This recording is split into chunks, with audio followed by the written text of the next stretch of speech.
The truth is Valentine's Day is really about the lady, not the guy, right? But I think I want to challenge us wives that we can bring it and do something fun. Maybe it's on day 4, Teddy Day. You go. That's right. That's right. So if we just accomplish that of all the 7, I'm pretty confident. And we're not talking about Build-A-Bear.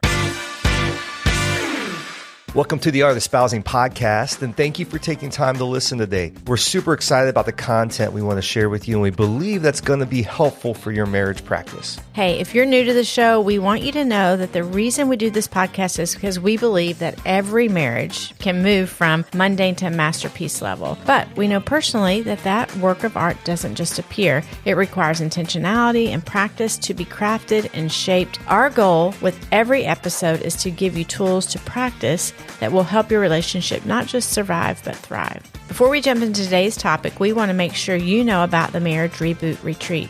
This is a 2-day intensive with James and I where we focus on defining the purpose and vision for your marriage. If you want a greater connection with your spouse, if you are tired of feeling stuck in the same old, if you desire to feel the thrill of fun and discovery again, like you did when you first met, we can help. We support couples to reconnect, recharge, and re-engage to pursue their life purpose together. The Marriage Reboot Retreat by Married for a Purpose is a private, intensive experience for you and your spouse, working exclusively with Lisa and I for 2 consecutive full days. At the end of the 2 days, you will walk away with a unified purpose for your marriage and a holistic vision for your marriage and family, supported with a real action plan. If you would like to find out more information about the Marriage Reboot Retreat, you can set up a discovery call with James and I, and we will tell you more about it. You can schedule that call with us with a link in the show notes, or go online at artofspousing.com/coaching.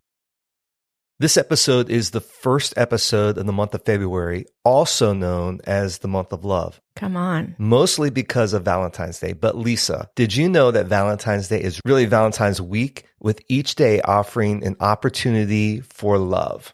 Very cool. Isn't that fun? Did you know that? No, I didn't So know. there's 12 days of Christmas, and now I know that there's 7 days of Valentine's. This is going to put a lot of pressure on some guys and I know. listening. I know. So the first day, which is February 7th, is Rose Day. That makes sense that you give your spouse roses. Probably, guys, you're probably giving your wife roses. The second day, February 8th, is Propose Day. So if there happens to be anybody listening that's, not married and you have the significant other, maybe that's the day that you pop the question, right? Yep. The third day is Chocolate Day, which I think is good for everybody. And by the way, I like milk chocolate. Right. And then the fourth day is Teddy Day. And now I'm not sure if that's about teddy bears or lingerie. You can Maybe go either both. direction. You can do it. I kind of like whatever, but yes, let's move on. The 5th day. The 5th day is Promise Day. So I think you make promises to each other. The 6th day is Hug Day, which hug it out, Love it. And then the 7th day gets a little bit more intimate, Kiss Day. And then finally, February 14th is Valentine's Day. So there you go, Valentine's week. Awesome. I love it. I do feel like a lot of those things are designed for guys to do for us ladies. I mean, the truth is Valentine's Day is really about the lady, not the guy, right? But I think I want to challenge us wives that we can bring it and do something fun. Maybe it's on day 4, Teddy Day. You go. That's right. That's right. So if we just accomplish that of all the 7, I'm pretty confident. And we're not talking about Build-A-Bear. No. We have a friend who thinks Valentine's Day is like high holy day. That's right. She does. She does. And you know who you are, Julie Mullins. I can't believe you said her name. Maybe you shouldn't say her name. But literally, it's almost as big as Christmas to her. It's very important. So, James, maybe you need to let her husband know that he's aware of these 7, because he could be taking it to the next level. So, why not? I mean, it's a great time to go all out and express your love to your spouse, right? That's right. I find it fascinating to learn about how holidays started. It's interesting in Valentine's Day. I didn't know if you know this, Lisa, but it goes all the way back to around 270 AD. I did know this, James. I had this data in my head. Did you? Mm-hmm. Yeah. Okay.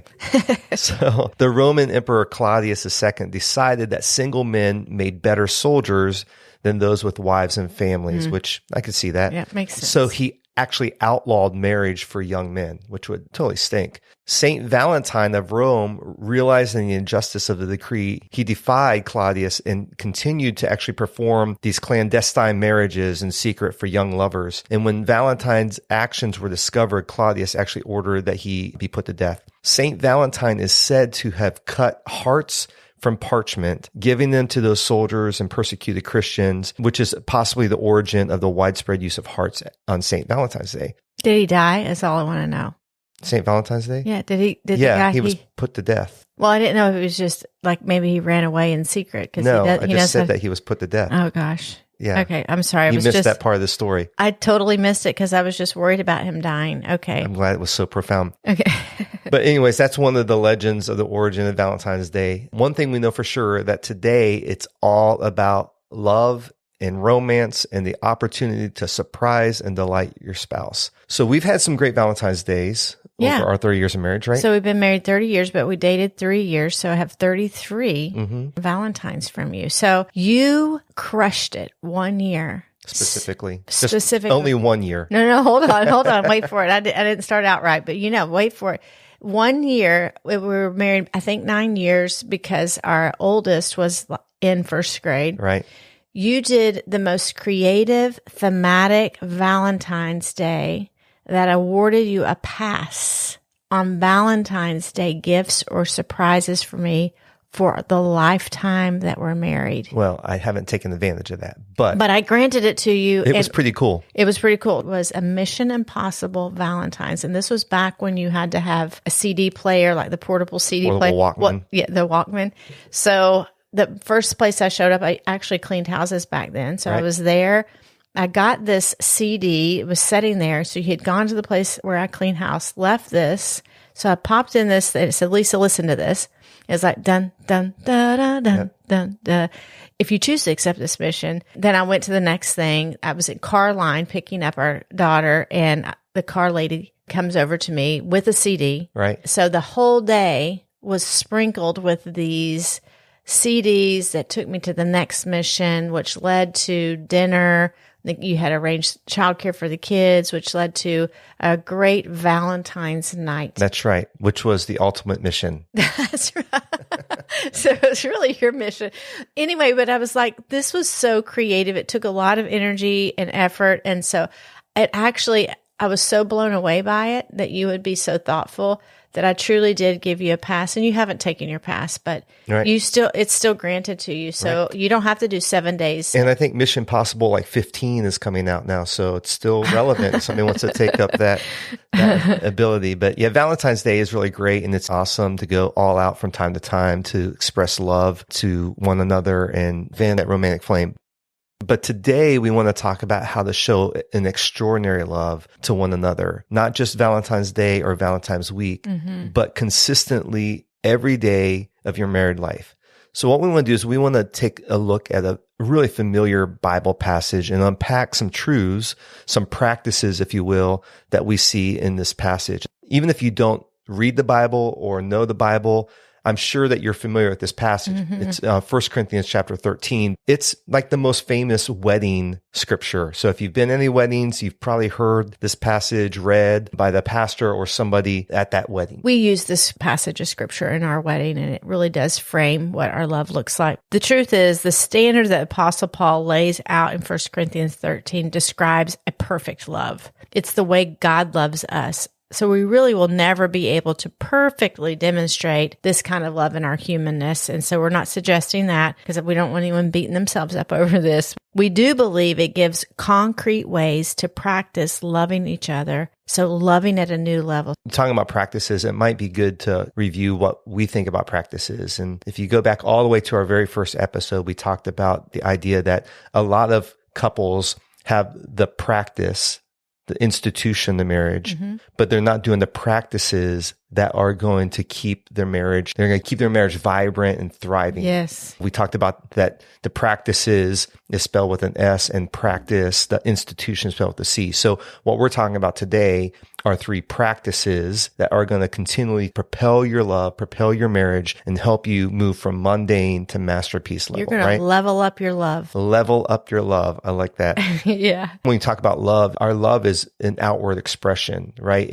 It should be more than just about how we express love to one another, but there should be something about the standard of love that speaks to the world. One of the purposes for our marriage is actually to demonstrate to the world what real love looks like, right? What God's love looks like. And, that's a great way to kind of frame this, is it's leveling up our love that we demonstrate to one another, but that we can also be an example to the world. The Bible mentions love multiple times, and as Christ followers, how we're to love each other. There's this passage where Jesus is talking in John 13:35. He says, "By this, all people will know that you're my disciples if you have love for one another." I love it. Yeah. And so actually we want to level up our love because we want to enjoy, not just endure our married life, but we do know it's not all about us, that there are other people watching that see it. So we know the way we love each other should be different than the way the world loves each other in relationships. But specifically, we're talking about our marriage relationship.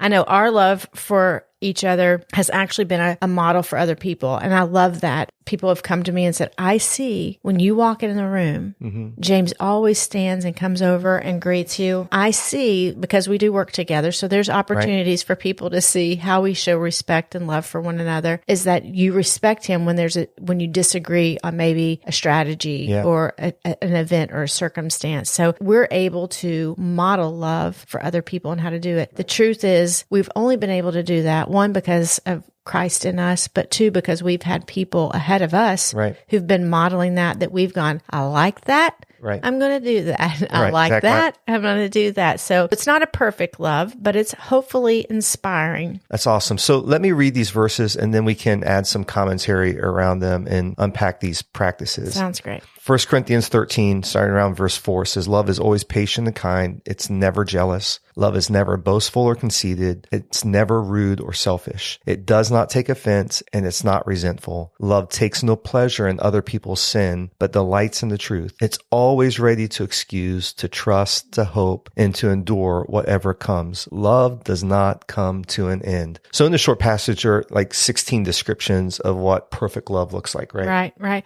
This passage also gives me like this visual image in my head, because I see things very practically, of this like checklist. One side is what to do, and the other side is what not to do. Right. We want to give you 3 practices, though, that will sum up this passage, that you can take your love to the next level, because who wants to just stay where you currently are in love? Right. We always want to increase.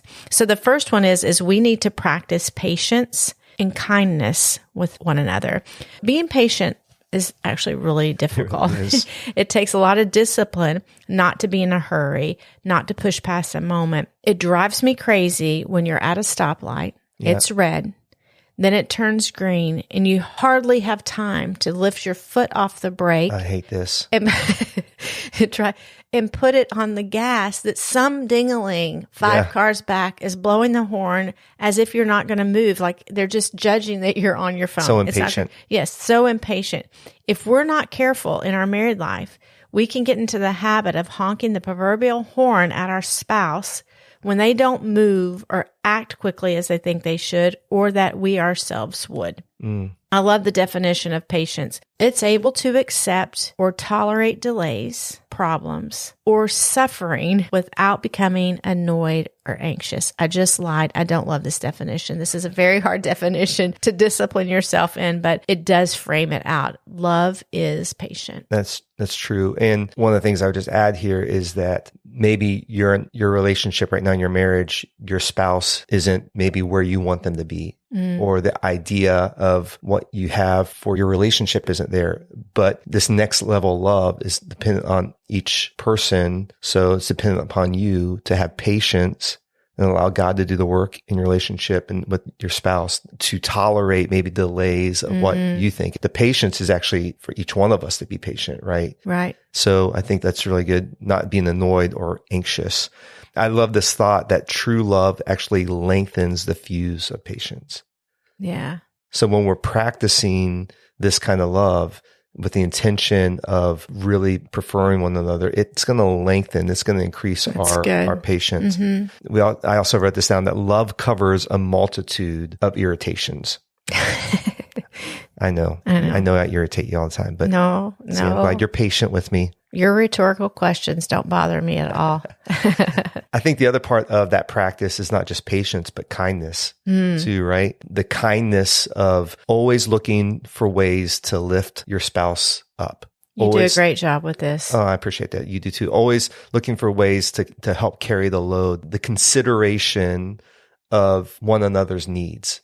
You know what you did the other day? This week I had a really bad 12 hours, which rolled into the next day. Mm-hmm. So it started in the evening and rolled into the next day, and I was at work, and you knew I was sensitive and I was exhibiting a lot of self-control. And so you came to me with a coffee in my office, and you didn't say any words.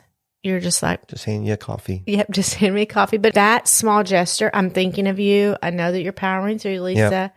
You got this. I've got you. It was truly an act of kindness. Well, and when we're talking about these practices, patience and kindness seem like kind of like common sense, obviously. But we know that common sense is not common practice, right? Right? And the easiest things to do are sometimes often the easiest things not to do. So say that again. The easiest things to do are oftentimes the easiest things not to do. We can say that, well, obviously you got to be patient and kind with your spouse, but how are you practicing that? And it's oftentimes in the very small things that seem so easy to do. Taking your spouse their favorite treat or coffee, that's an act of kindness. It's not that hard to do, but oftentimes we get so busy in the whirlwind of life that we're not doing those things. Or obviously being patient, but how hard is it in the pressure of the moment to actually stop and pause before you react? Right? It's a great lesson. I think also in this kindness thing, there's an opportunity to really lean into love languages. I know that acts of service is your love language. So for me to serve you a cup of coffee is actually speaking a love language to you. And so I think those things are really important in preferring one another and how we practice this love of patience and kindness with one another. It's true. So the second practice is the practice of forgiveness. It says that love is always forgiving. It's not offendable. It doesn't hold regrets. It doesn't hold on to a list of wrongs. But this one's hard because it's so easy to be offended by each other. And at least really even after 30 years of marriage, the smallest things can cause one of us to feel offended sometimes. Right. And that's why we are such big proponents of dealing with small offenses quickly so they don't build up and cause us to actually live offended with one another, right? Right. And I know there's a range in a married relationship that you're working through forgiveness for. So I certainly wouldn't want to simplify how easy forgiveness is. Right. Because we may not be looking to forgive small offenses. There may be some people listening that they're really trying to overcome and continue forgiving things that are really broken trust or infidelity and things like that. That's a big issue that takes a lot of time. So we're not minimizing or saying what we're about to talk about. What I'm about to talk about forgiveness is that there's counseling, there's things that go in and around that, but the principle is still true. Yeah, it is. It doesn't change, which is forgiveness is the key to avoiding resentment. Great marriages are made up of two great forgivers. That's right. I know from my own personal life that forgiveness is a choice. Feelings will follow. We often don't feel like forgiving. It's true. Our sinful nature will want to hold on to things. When we don't fully forgive, we risk allowing hurt and offenses to build up. And we often say small offenses build large fences, That's right. which divides us.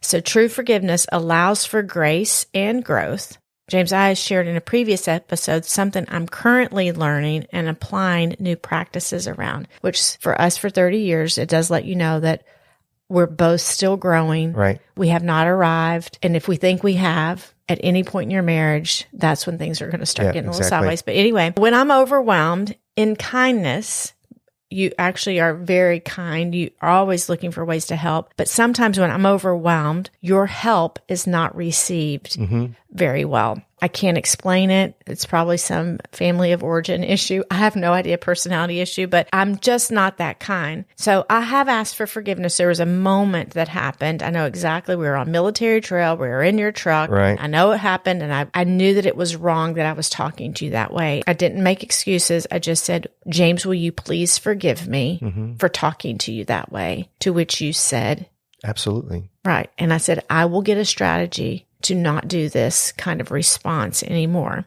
But The truth is I'm still on a learning curve. I'm sorry. I'm sorry. My natural tendency under stress requires me to access self-control. So I do have some stop points in my moments, but I do tend to get overwhelmed easily. And so I have blown it a time or two since I asked for forgiveness in that moment. Right. But you still choose to forgive that initial offense. Right. And ongoing forgiveness. It's interesting. I was just actually reading in the book of Matthew today about where Peter asked Jesus about forgiveness. And Jesus replied, you just don't forgive once. You actually forgive 70 times, 7 times. And I wonder if that's because we do have tendencies that sometimes are hard to overcome. Like you're working on some tendencies and trying to be intentional about those things. But the grace, the kind of go, I'm not going to just say, well, that's just how you are and you're never going to change, but the continually to offer grace and forgiveness in those areas that maybe our spouse is struggling in or trying to overcome or make a difference in, Right. Well, I think that you could keep a record of wrongs. And this passage talks about that. Right. Because I do have a record of wrongs in this area. Right. So you could keep those stockpiling. But I think you have leaned into forgiving, but the other piece is that I'm working. And I think when we talk about a marriage relationship, that's where you start getting traction is I am forgiving you for that, but I'm owning my responsibility to be better and I'm verbalizing that. So there's hope that I'm not going to keep doing the same thing. That's where I'm talking about when we talk about the big things that we're forgiving. There really has to be some movement forward, plan, strategy for different behavior. It's not a continual forgiveness of me being snotty to you and biting your head off. That I can't go, well, that's just the way I am. Right. But I don't want you to manage me. Right. I'd really rather manage myself. Jim Rohn quote for you, James Duval. Oh, come on. If you don't discipline yourself, you will be disciplined. It's true. And I don't want to be disciplined by life circumstances. I'd really rather discipline myself and lead myself in a way that I'm a mature 51-year-old woman. That does something to me when you mention the Jim Rohn quote. I don't know. It's interesting. We've talked about the first two practices, and the first practice is practicing patience and kindness. And that's the everyday interaction with one another. The second practice is practicing forgiveness, which happens oftentimes when we blow the everyday interaction together, right? Right. And then the third practice is practicing building endurance, which has to do with the future, right? It's as we are practicing kindness and patience, as we're continually forgiving one another, we actually are building endurance. And that practice is going to allow us to endure through the end. We want our marriage, we want our love to be a love that will fight to the end, always looking for the best in each other and refusing to quit. Right. I love it. In a future episode, we're going to have Pastor Don and Joy Bray on. They've been married 58 years. Right. They've never quit. Right. They're never quitting on growing, and it's going to be vibrant. You're not going to want to miss that episode. Right. But you know what? It makes me think about building endurance and practicing building endurance. This is my moment to shine, James Duval. I joined the Nike Run Club. Coach Bennett is my coach. He's like thousands of people's coach. He's probably some AI identity that. But I've run a half marathon, but it's been a long time since I've run. So I'm back to the beginner level. Okay. But he's building endurance with me. Right. So I'm running intervals of a 5K pace, a recovery pace, a 10K pace, right, a mile pace. All of those paces are different. They're different practices that are building this endurance that I'm going to be able to run longer and stronger and faster. If I weren't practicing those things, then I wouldn't be able to build the endurance to be able to run 3 miles at a time. The interesting thing is this morning I was reading God's word, and I'm like, it's better for me to sit here and be with the Lord than get up and run. Really, Lord, isn't that what you want me to do, is to be with you? It sounds like a good excuse. That's the best excuse ever. But I got up and I made the choice to run because I'm choosing to practice even when it gets tough because I don't want to quit. And you're building endurance. I am. The way we practice building endurance in our relationship, in our love relationship, is through building trust and hope. That passage said that love always trusts, always hopes, and then it endures, right? Trust comes when we mutually prove ourselves to be reliable, truthful, and able to be depended upon. The question is, can our spouse actually trust us? Can they rely on us? Can they depend upon us? The consistency of your character strengthens the trust that your spouse has in your love and in your marriage. And then hope is knowing that you're heading toward the same destination with a plan to get there and the commitment to live it out together. I love that. If you go back a couple episodes ago, we talked about the hope equation, that it's the goal, it's a plan, and it's willpower. And as we do that together, our love is going to go to another level. We were looking at the Urban Dictionary on hope, and it said that hope's the kind of belief or fortitude we will never give up, and we will fight for each other no matter how long it takes. I love it. So actually, hope and trust are like the intervals to my long run. That's good. I'm building endurance. And when you really look at hope and trust, those can feel very squishy. Like, how do we do it? I challenge listeners to figure out what is a way you can level up your love and being a trustworthy person, trustworthy spouse, and where can you add hope in your life? Yeah. I love it. So there you go. Some thoughts around an extraordinary love that goes beyond Valentine's Day. We would love to hear your thoughts and answer your questions about what we've shared today.